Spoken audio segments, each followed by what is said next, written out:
Pablo Escobar के बारे में तो आप जानते ही होंगे, जिनको द किंग ऑफ कोकेन के नाम से भी जाना जाता था, क्योंकि अमेरिका के अंदर अब तक जितना भी कोकेन स्मगल किया गया है उसमें से 80% इन्हीं के द्वारा लाया गया था। और इसी के साथ साथ ये दुनिया के सबसे अमीर क्रिमिनल ही नहीं बल्कि सबसे अमीर आदमी भी थे अपने प्राइम टाइम के ऊपर। और 1993 में इन्होंने प्रिजन एस्केप किया था, जिसकी वजह से शूट आउट के दौरान इनकी मृत्यु हो गई थी। लेकिन इनके भाई रॉबर्टो एस्कोबार ने सरेंडर कर दिया था, जिसके बाद में 10 साल जेल में रहने के बाद में वो आज़ाद हो गए थे। जिसके बाद में उन्होंने एक सही रास्ता चुन लिया और अपनी एक कंपनी बना ली एस्कोबार इंक नाम से।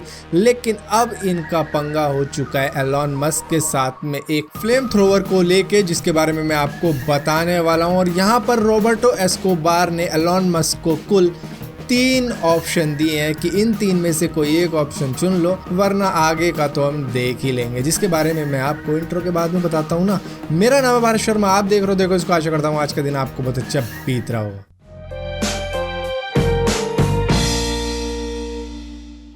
हालांकि रॉबर्टो एस्कोबार अब एक क्लीन आदमी है, लेकिन भूलना नहीं चाहिए उनकी क्रिमिनल लाइफ को, जिसके बारे में जान के ही लोगों के थोड़े बहुत पसीने छूट जाते हैं कि ये बंदा उस टाइम पर कुछ ऐसा हुआ करता था। तो इसके साथ में पंगे नहीं लेने चाहिए, क्योंकि अभी भी इनकी लिंक तो होगी कहीं ना कहीं पे। तो यहाँ पर एलॉन मस्क के भी ऊपर काफ़ी ज़्यादा प्रेशर होगा। तो यहाँ पर पंगा ये हुआ है कि द बोरिंग कंपनी, जिसके सीईओ एलॉन मस्क हैं, उन्होंने एक फ्लेम थ्रोवर बनाया था 2018 में, जिसकी उन्होंने करीबन 20,000 यूनिट सेल कर दिए, करीबन $500 पर पीस के हिसाब से, जिसका नाम उन्होंने रखा है नॉट अ फ्लेम थ्रोवर, ताकि शिपिंग वगैरह में दिक्कत ना हो। यहाँ पर एलॉन मस्क की कंपनी ने करीबन $10 मिलियन की कमाई कर ली है 20,000 यूनिट सेल करने के बाद में। और जैसे ही इस बात का रॉबर्टो एस्कोबार को मालूम चला है, तो उन्होंने ये बात तो साफ साफ कह दिया एलॉन मस्क को कि मैं तुम्हें अब 3 ऑप्शन दे रहा हूँ, क्योंकि तुमने ये जो डिज़ाइन लिया है ये मेरी कंपनी के डिज़ाइन से लिया है, ये मेरे फ्लेम थ्रोवर का डिज़ाइन है। तो 3 ऑप्शन है तुम्हारे पास, 3 में से कोई एक पूरा करो, वरना अंजाम आगे का तुम्हें बहुत महंगा पड़ने वाला है। या तो तुम मुझे $10 मिलियन कैश में दो, या फिर $100 मिलियन की वर्थ के टेस्ला कंपनी के शेयर्स मेरे नाम पर कर दो। या फिर तीसरा ऑप्शन तुम्हारे पास है कि मेरे फ्लेम थ्रोवर को स्पेस में भेजो, उसकी एक बढ़िया सी वीडियो बनाओ, वो भी मेरी कंपनी के नाम के साथ में, वरना मैं तुम्हें कोर्ट तक घसीटूंगा, जहां पर यह हिसाब तुम्हें काफ़ी ज़्यादा महंगा पड़ेगा। देखो, मैं यहाँ पे बहुत ही ज़्यादा फ्लेक्सिबल हूँ। मैंने तुम्हें 3 ऑप्शन दे दिए हैं, तीनों में से कोई एक चुन लो, वरना कोर्ट में जाके तो तुम्हें हर जाना और भी महंगा देना पड़ जाएगा। इसी के साथ साथ उन्होंने कुछ इनडायरेक्ट वार्निंग्स भी दी हैं, जो इसको आप थ्रेट भी कह सकते हो। उन्होंने कहा कि टेस्ला कार एक फुल्ली सेल्फ ड्राइविंग कार है, तो इसके अंदर ड्राइवर की ज़रूरत पड़ेगी नहीं। तो यहाँ पर ड्रग स्मगल माफिया इस कार का यूज़ कर सकते हैं, क्योंकि इससे उनके आदमी पकड़े नहीं जाएंगे और वो इधर से उधर ड्रग्स इसी कार में भेज दिया करेंगे, जिससे टेस्ला कार का काफ़ी ज़्यादा घाटा होगा। क्योंकि जब इस कार से ड्रग्स स्मगलिंग होनी शुरू हो जाएगी तो लोग इस कार को खरीदेंगे नहीं, क्योंकि हर जगह इस कार को रोक के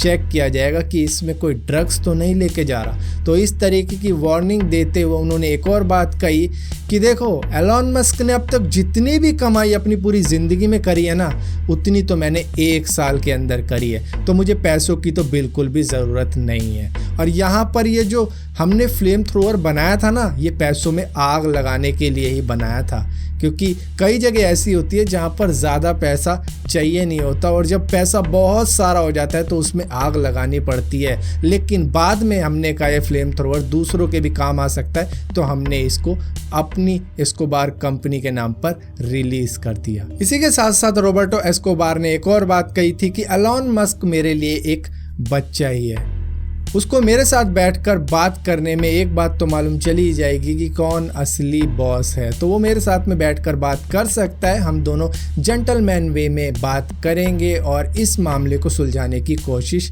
करेंगे, वरना कोर्ट तक जाने पर एलॉन मस्क का ही नुकसान होने वाला है। फिलहाल के लिए वो कोलंबिया आ सकते हैं, क्योंकि मैं कोलंबिया से बाहर नहीं जा सकता, क्योंकि फ़िलहाल की सिचुएशन तो कुछ ऐसी ही है। तो इस तरीके की बातचीत चल रही है, जो कि आपको थोड़ी फिल्मी लग रही होगी, थोड़ी थोड़ी डायलॉगबाजी लग रही होगी, लेकिन एग्जैक्टली यही बात हुई है फ़िलहाल के लिए। तो आगे चलकर जो भी चीज़ें होती हैं, जिस भी तरीके से सेटलमेंट होती है या फिर कोई ये जो 3 ऑप्शन दिए गए हैं उनमें से अगर कोई एक एलन मस्क चुन लेते हैं तो उसके बारे में भी मैं आपको ज़रूर बताऊंगा। और इसी के साथ साथ कई लोग जानना चाहेंगे कि भाई पैब्लो एस्कोबार की वीडियो कब तक आएगी, तो फिलहाल के लिए थोड़ा इंतज़ार करो। पैब्लो एस्कोबार की जब वीडियो आएगी तो एक मज़ेदार वीडियो आएगी और बढ़िया वाली वीडियो आएगी।